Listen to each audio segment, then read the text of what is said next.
we go out on the video call now.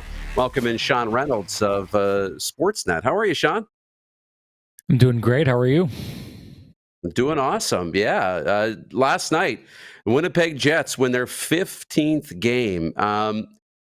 Where are you guys at when you're up in the press box in Winnipeg? Like, is it just like every night you kind of think, is this it? Is this it? Is this it? And it just never is. They just keep rolling. What's going on in Winnipeg?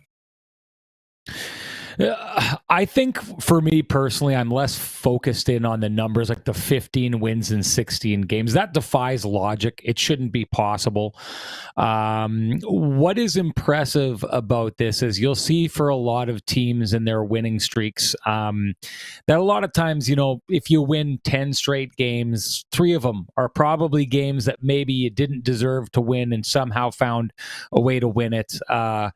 That's not happening with the Jets. The Jets are showing time and time again that they're the best team on the ice night after night after night. And again, that shouldn't be possible because just human nature, you're going to let down.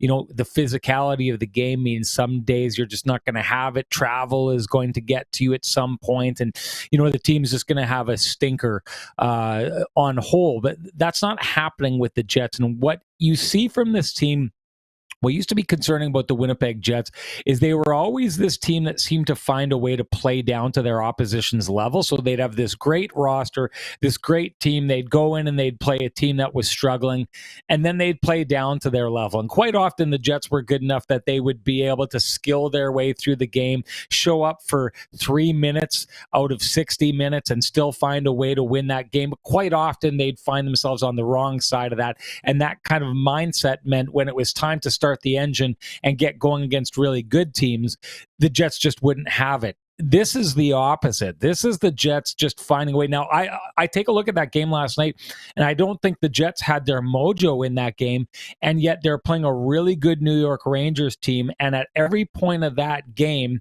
whatever the New York Rangers had to give, the Jets were giving more in that moment. And so that's what you're finding from this team, a real, awareness of what it takes in game to win a game. If they fall back in games, they find a way to clamp things down. They don't allow the next goal, but they still stay offensive. They get back into the game without taking risks.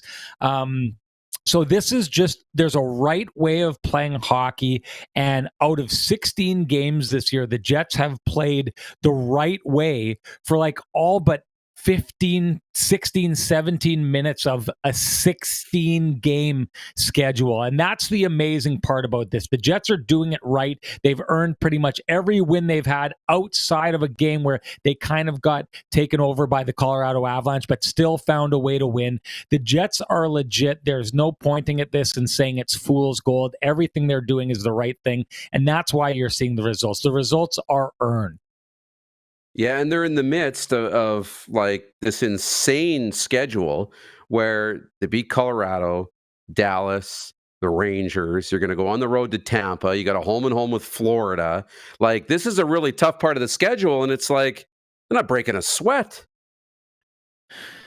Yeah, and I think the really impressive part about it is I've talked a lot about the details that the Winnipeg Jets have shown. They're playing right now like every attempt to keep the puck in the offensive team zone is a life and death battle. If you want to see a team that competes around its own net to keep the puck out of the net, like you've got the best goaltender in the world, yet go and look at a Jets game and look at the highlights around their net. How many times are their defensemen, their forward, the centerman, the winger collapsing down and diving in front of a puck to protect a wide open net? The Jets are competing right now like it's game 7 of the second round of the playoffs. And really, that's enough at this stage because the vast majority of teams in the NHL are either trying to figure themselves out and struggling with it. A team like the Nashville Predators is a perfect example. Great team last year. They add players that make it look like they should be better, but that mix is now different and they're trying to figure out how those players play together.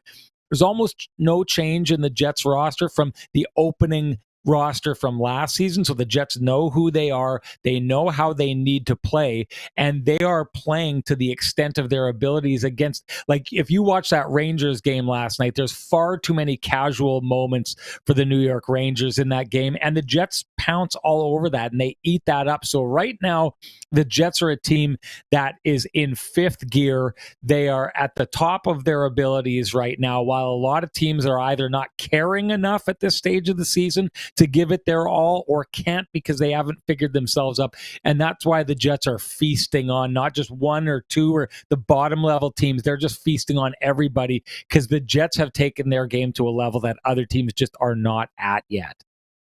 Yeah, it's fun to watch. Lots been made of the fan base in Winnipeg, both positive and negative. But I think, positively, this has been one of the funnest things to watch. From going back to the Pittsburgh game and the "Where is Rutger" chants to the Dallas game, when they were chanting at Ottinger, "U.S. backup."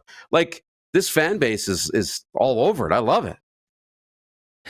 Yeah, I've got a theory. I'll try and get it through it as quick as possible. But when the Jets came back, the Jets fan base was astounding. And you go back to the, silver medal chants that they had when the U.S. starting goaltender from the 2010 Olympics came rolling into town, or the Crosby's better chant when Ovechkin was in town.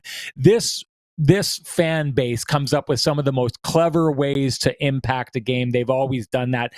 I always say this, 2018, the Winnipeg Jets, I thought were the best team in the world. They looked like they were cruising to a Stanley Cup. And the Vegas Golden Knights came in and shocked the Jets and their fan base so much. I feel like they broke the building and kind of established this culture where Jets fans all of a sudden went from, this positive mindset to thinking, well, when's the trap door going to fall out from below us? And the Jets as a team have given their fans reason to believe that. Last year, no one expected them to fall apart like they did in the playoffs. The year before that, they had a dominant first game against the Vegas Golden Knights, who won the cup that year, and then fell apart after that to the point that their head coach had to call them out. I think what's happened this year is, to the point I was saying before, if the Jets fall down 2-0 in a game, if you're a fan of the Jets, they're going to push and probably come back in that game. That what for sure is they're going to give it the old college try and they're going to do things the right way. So the Jets have given their fans the stability back to believe, to feel like the good things are going to happen. It's really got their mojo back, and you're just seeing what the Jets fan base looks like when it's got its mojo. Cool. I don't need an answer on this one because I think we know the answer, but I'll read it anyway because David's watching in Winnipeg. He says, Rennie, can Chevy put in a call to Big Buff? I think he would 100% love to be playing on a team like this. Buff's 39. I don't know if he's coming back, but fun thought, fun sentiment, no doubt. But I want to shift, and just before we let you go, your thoughts on Winnipeg and the Grey Cup this weekend. And just this city has been spoiled right now. You got the great hockey team, 5 straight trips to the Grey Cup. What are you looking for on Sunday? This is a city right now that is blessed by the sports gods. I can tell you that right now. You take a look at the Winnipeg, you got to be good to be lucky and lucky to be good. But the Winnipeg Jets, as a team, are a team that the bounces have all gone their way. It's gone another level with the Blue Bombers. I mean, you think about what happened in Montreal a few weeks back to give them, home field advantage coming through the West. And now you roll into a situation where you not only find yourself in the Grey Cup, but a team that has had your numbers so far this year, they lose their starting quarterback. It really feels like the sports gods are smiling down on the Winnipeg Blue Bombers, but give them credit. The Bombers, since a very slow start to the season, seem to have done everything right. Their defense, which I think has always been the strength of this dynasty, make no mistake about it, the Bombers are still in the middle of a dynasty right now. That's back, makes things really difficult. And the other thing I'll say is, if the sports gods are smiling down on the Jets and the Bombers, there's a time where they definitely weren't and were, kind of frowning down on the Bombers. 2007, the Bombers lost their starting quarterback in Kevin Glenn, and Ryan Dinwiddie, the coach of the Toronto Argos, had to step in. That was a year, and think about it. I mean, I was a young teenager when the Bombers stopped being a competitive team and went all those years that defied the numbers, how long they went without winning a Grey Cup. There was a lot of suffering going on here and a lot of things that seemed to work against the Winnipeg sports fans. This is one of those things where maybe if you were around for 2007 and saw what happened to the Bombers and saw their opportunity go out the window with a quarterback injury, it's almost like this is payback in the right direction for Winnipeg sports fans.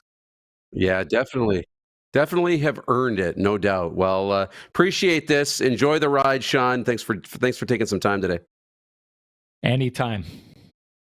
Sean Reynolds, Sportsnet in Winnipeg, where times are good.